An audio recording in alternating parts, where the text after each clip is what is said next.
Imagine a whisper in the wind, a call so profound it pulls you away from everything you know, into the silent, sprawling arms of the wild. He was young, restless, and driven by a hunger for something deeper, something beyond the ordinary.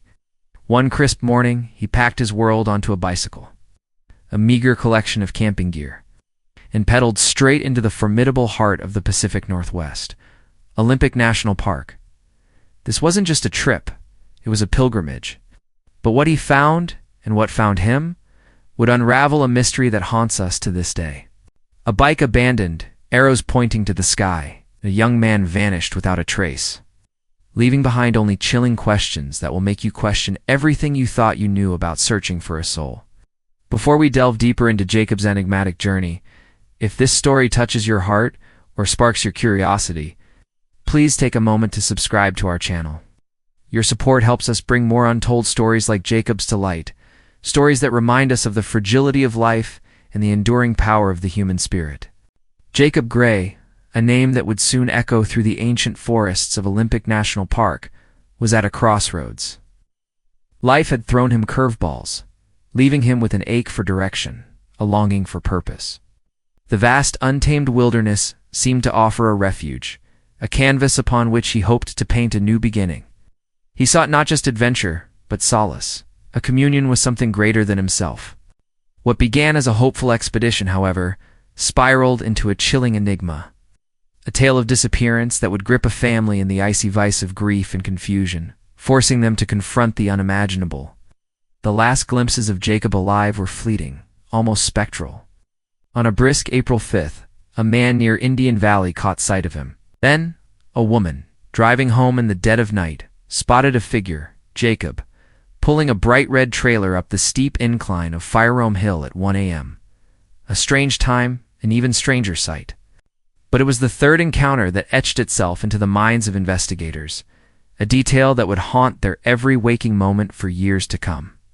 A woman, descending the winding Soul-Duke Hot Springs Road, watched as Jacob, just 2 miles from the main highway, wrestled his heavy load uphill, his determination a silent testament to his unseen destination. Hours later, on her return journey down the mountain, something compelled her to stop. Her gaze fell upon it, Jacob's bike and trailer abandoned. There, 6.3 miles up the river road, sitting in plain view, just 10 yards from the asphalt and a mere 20 feet from the furious rush of the Soul-Duck River. It made no sense. This wasn't a place for shelter, not a spot to discreetly stash a bike. A poly tarp lay spread on the ground, surrounded by camping equipment. As if Jacob had been meticulously arranging his gear, perhaps preparing for the next leg of his journey. But then, a detail that sends shivers down the spine, even now. 4 arrows, stuck upright in the earth, forming a perfect east-west line near the tarp. What was Jacob trying to say? Was it a desperate message? A silent plea for help? Or a cryptic marker for someone he expected to follow? Or was it something far more unsettling? A chilling sign of an unseen struggle, a premonition of what was to come. The next morning, April 6th, the Rangers discovered the scene. The bike, surprisingly, was fully functional, its tires inflated, no sign of a fall or a struggle. Most of Jacob's belongings remained untouched. It was as if he had simply, inexplicably, walked away from everything he owned, dissolving into the dense wilderness. Ranger John Bowie, a seasoned veteran of the park, immediately called for backup. Perhaps Jacob had merely gone to the river for water, a slip into the icy embrace of the Soul-Duck. A river that churns relentlessly, fed by the unforgiving snowmelt of the Olympic Mountains. In water that cold, under 40 degrees Fahrenheit, a person has minutes, not hours, to survive.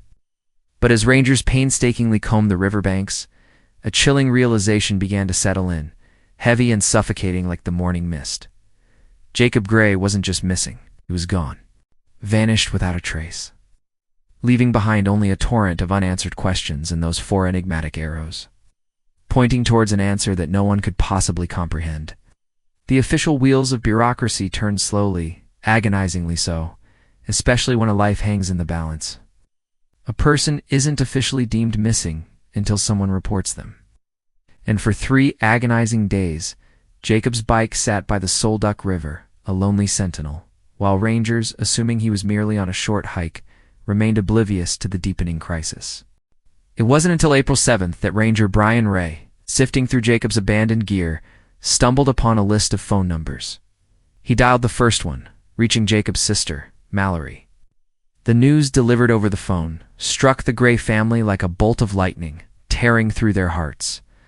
Randy, Jacob's father, a man of action and unwavering love, grabbed his wetsuit, threw it into his truck, and began a desperate all-night drive from Santa Cruz to Washington.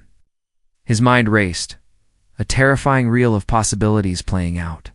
He was pulled over for doing 100 miles an hour in Oregon, but when he choked with emotion, explained the unimaginable situation, the officer, with a rare glimpse of humanity, let him go with a hushed warning, just be careful. But the moment Randy and Mallory arrived at Olympic National Park, a fresh wave of shock, colder than the Soul Duck River itself, washed over them. No official search had been launched. The park, ravaged by budget cuts, was severely understaffed. 2/3 of their law enforcement personnel transferred elsewhere. They had a plane crash and another missing person case to contend with. Jacob's plight, to their horror, was being treated as a low priority. The family was stunned, paralyzed by a horrifying realization. In search and rescue, time is everything. And 5 precious days, 5 vital opportunities to find Jacob alive, had already slipped away, stolen by red tape and indifference. Randy, a man consumed by a primal need to find his son, wasted no time. He donned his wetsuit, the cold water a brutal shock against his skin, and plunged into the frigid Soul Duck River himself. He searched with a desperate ferocity, diving behind roaring waterfalls, probing under treacherous log jams where a body might be trapped. The water was so cold it stole his breath, but he kept diving, kept searching, his heart a raw, aching vessel of hope. The bureaucracy, an impenetrable wall of regulations, became the family's most infuriating adversary. Olympic National Park, with its unique jurisdiction, operated like its own sovereign nation. Outside search teams, eager to lend their expertise, were turned away without official permission. The Coast Guard, with helicopters just minutes away, was denied. Volunteer dog teams, their specialized noses a lifeline in the vast wilderness, were rejected in favor of park-approved teams that, devastatingly, never materialized. Jacob's Aunt Annalise, her voice trembling with a mixture of grief and righteous anger, finally confronted Ranger Ray. We, as Jacob Gray's family, demand an intense search. The Ranger's response was a chillingly detached, "Okay," but nothing changed. Randy continued his relentless, solitary search. Dressed in cotton clothes, under a flimsy PVC rain suit, he developed trench foot from constantly wet socks. He bushwhacked through impenetrable thickets of Devil's Club, their thorny branches tearing through his gloves, leaving his hands raw and bloody. Yet he never uttered a single complaint. Every day he didn't find Jacob's body was another day his son might still be alive. This desperate hope, this flickering flame of possibility, fueled his every aching step. As the days bled into weeks and the search intensified, new and unsettling questions began to emerge, twisting the knife of uncertainty in the family's hearts. Why would Jacob, who had meticulously planned an eastbound journey to Vermont, suddenly head west without a word to anyone? Why abandon his bike in such a glaringly visible location, a place that offered no concealment? And what truly was the meaning behind those 4 mysterious arrows? From the spot where Jacob's bike was found, the Soul Duck River churns for 78 miles before emptying into the vast Pacific Ocean. Swiftwater experts, grim-faced, explained that if he had fallen in, he couldn't have traveled far, a mile at most. The river in April, engorged by snowmelt, was a death trap, a roaring torrent through a treacherous maze of log jams. Nearly a week after the bike's discovery, Olympic mountain rescue volunteers, finally given permission to join the search, arrived. They discovered faint, tantalizing evidence near the river's edge, marks suggesting someone had changed from hiking boots to running shoes. Further downstream, 30 yards away on a mossy rock, they found scuff marks, hinting at a slip, a fall. And then, signs that someone might have scrambled out of the icy water. But tracking, they cautioned, is not an exact science. Their conclusions were little more than educated guesses, tantalizing whispers in the wind. The evidence could have been left by anyone, or no one at all. 2 cadaver dogs? Their specialized training, honed to detect the scent of human remains, hit on a massive log jam downstream. Their handlers, their hearts pounding with anticipation, believed they had found a breakthrough, a devastating but definitive answer. But when divers repeatedly scoured the jam, they found nothing. The scent, they theorized, could have been carried downstream by the relentless current, a ghost of what might have been. Randy, unable to trust anyone else to be thorough enough, plunged into every promising location himself. He tied himself to ropes, lowering his weary body into deep, dark pools behind thundering waterfalls. He literally boogie-boarded down the North Fork of the Soul Duck, an act of sheer desperation, stopping to search hidden caves in the deepest pools where his son's body might be trapped. The relentless search was destroying him physically and emotionally.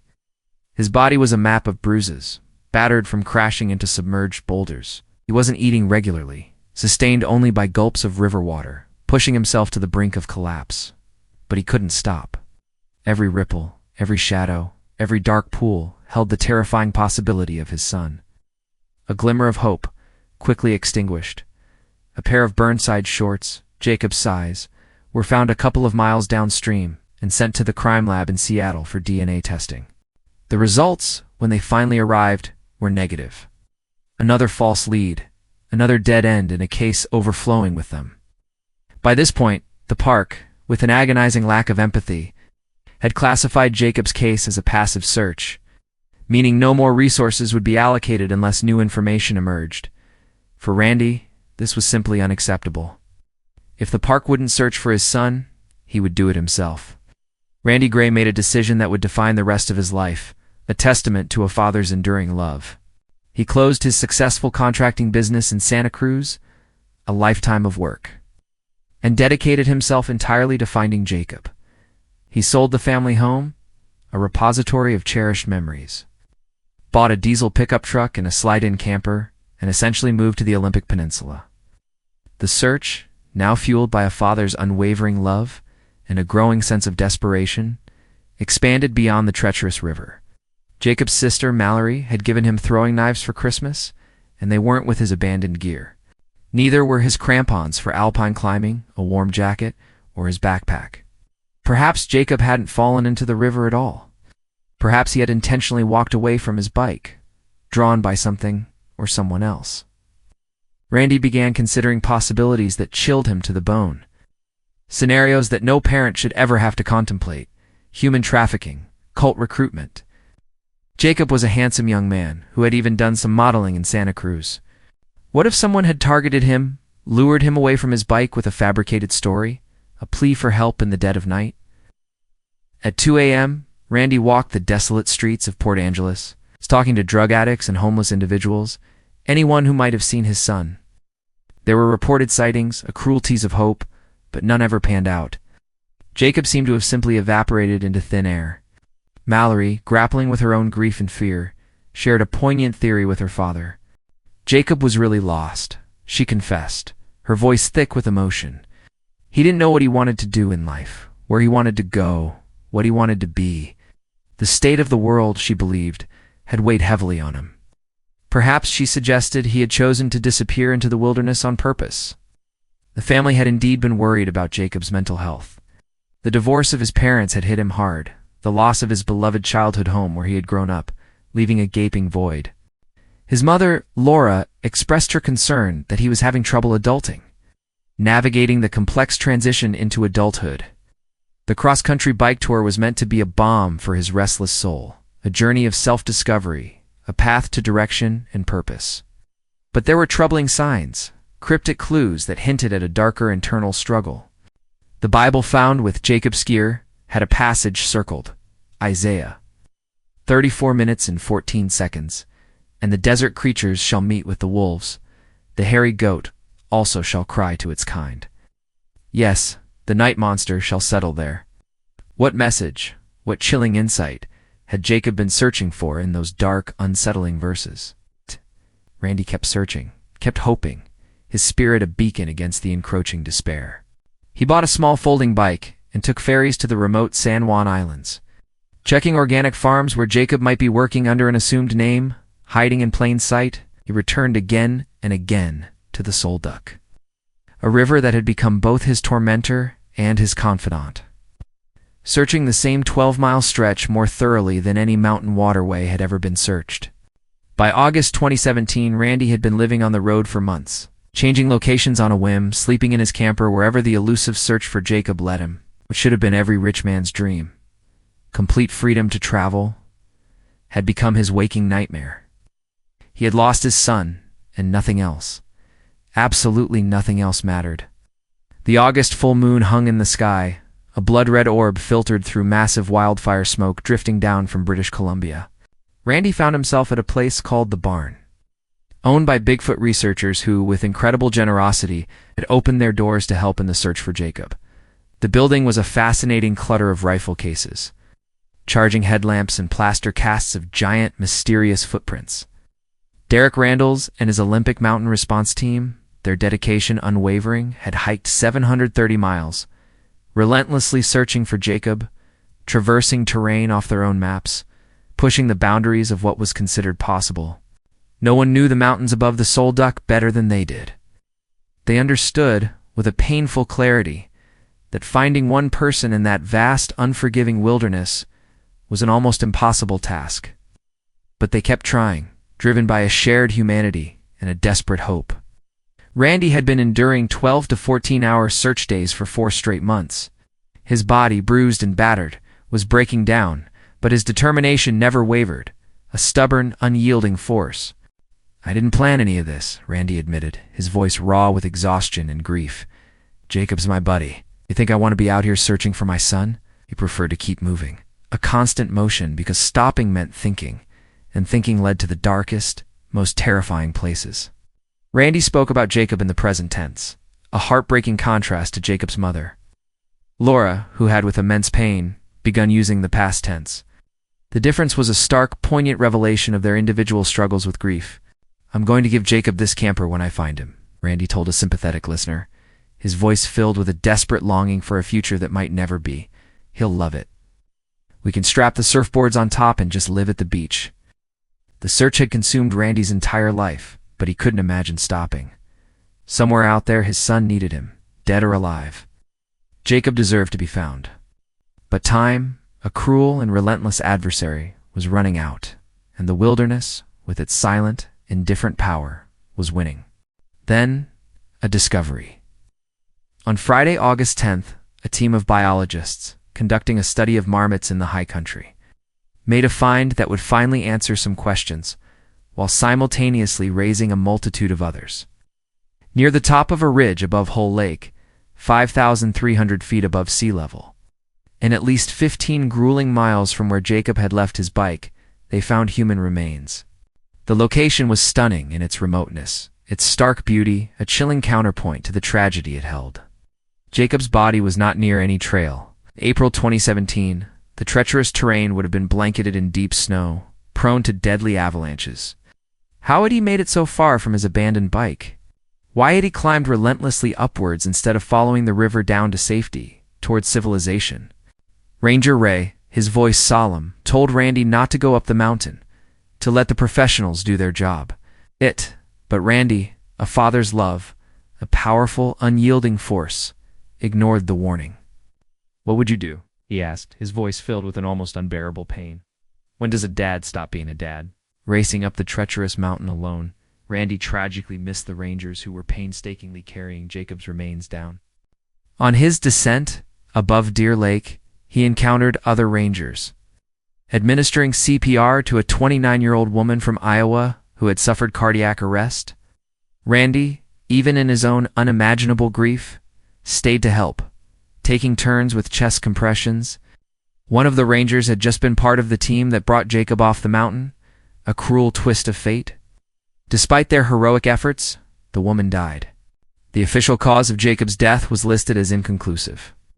The Clallam County coroner identified him through dental records. He had been carrying a cigarette lighter, insulated clothing, plenty of food, and another Bible. His grandfather's. Jacob had everything he needed to survive, yet somehow he didn't. Hypothermia was the likely cause of death, but that explained how he died, not why. What had led this strong, capable young man to perish alone on a treeless ridge, miles from where anyone was even looking for him?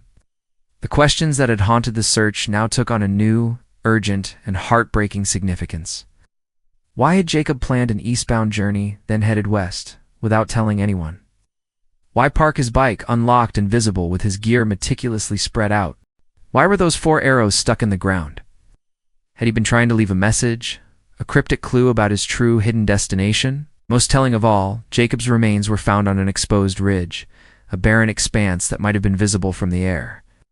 If helicopters had been deployed immediately after finding his abandoned bike, could he have been found alive? The thought, a searing agony, was almost unbearable. The truth about Jacob Gray may be simpler, and ultimately more profound, than anyone ever imagined. Dr. Robert Kester, the author of the Search and Rescue Manual, Lost Person Behavior, offered an insight that finally made a heartbreaking sense of the mystery. Children will often go up, Kester explained, his voice measured. So will people on a vision quest, depending on what message they get from God. I have seen people climb mountains. Jacob had been searching for answers in his Bible, circling passages about desert creatures and night monsters. His family, consumed by worry, knew about his struggles with mental health after his parents' divorce and the devastating loss of his childhood home. He was grappling with the transition to adulthood, desperately seeking direction and purpose in a world that felt increasingly chaotic and overwhelming. What if Jacob's bike ride wasn't meant to be a simple cross-country tour?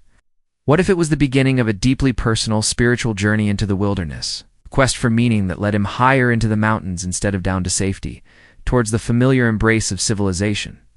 The 4 arrows stuck in the ground with such deliberate precision may not have been a message for rescuers at all. They might have been Jacob's own compass, his personal guide, pointing towards his chosen path into the high country, a solitary pilgrimage to where he believed he would finally find the answers he so desperately needed. Randy Gray, in his gut-wrenching, unwavering belief, had been right from the very beginning. Jacob would have gone up. He had insisted, a father's intuition cutting through the noise of theories and speculation. Most lost adults head downhill, seeking the comfort and safety of civilization. But Jacob climbed, driven by an unseen force, towards something else entirely. In the end, Jacob Ray found what he was looking for on that remote ridge above Whole Lake.